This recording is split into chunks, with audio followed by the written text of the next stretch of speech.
Air treatment. We have now done with the discussion of the foundations of health as well as the means of its preservation. If all men and women were to obey all the laws of health and practice strict brahmacharya, there would be no need at all for the chapters which follow, for such men and women would then be free from all ailments, whether of the body or of the mind. But where can such men and women be found? Where are they who have not been afflicted by disease?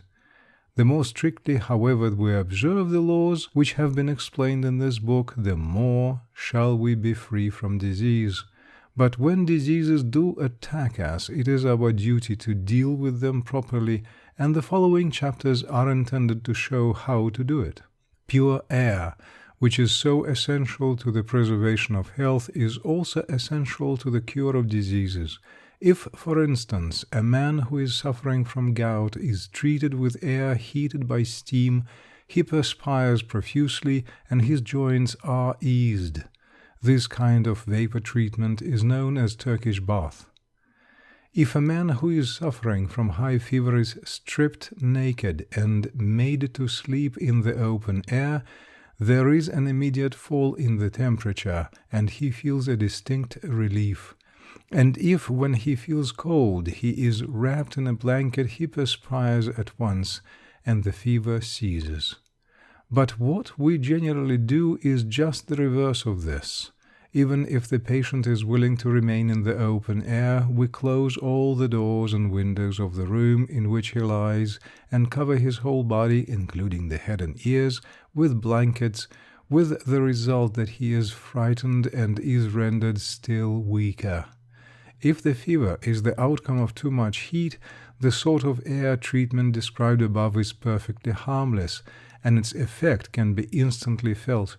Of course, care should be taken that the patient does not begin to shiver in the open air.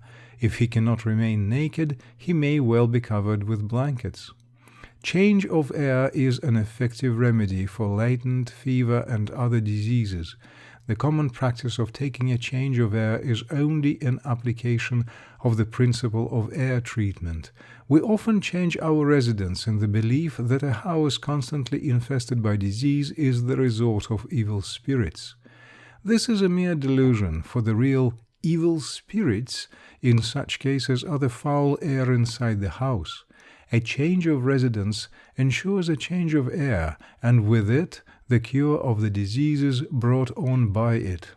Indeed, so vital is the relation between health and air that the good or evil effects of even a slight change are instantaneously felt.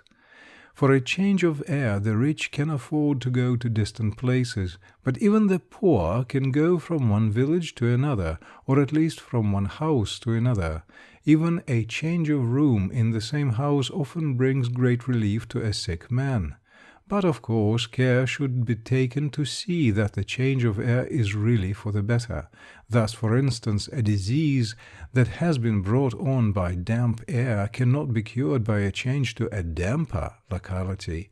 It is because sufficient attention is not paid to simple precautions like this that a change of air is often so ineffectual.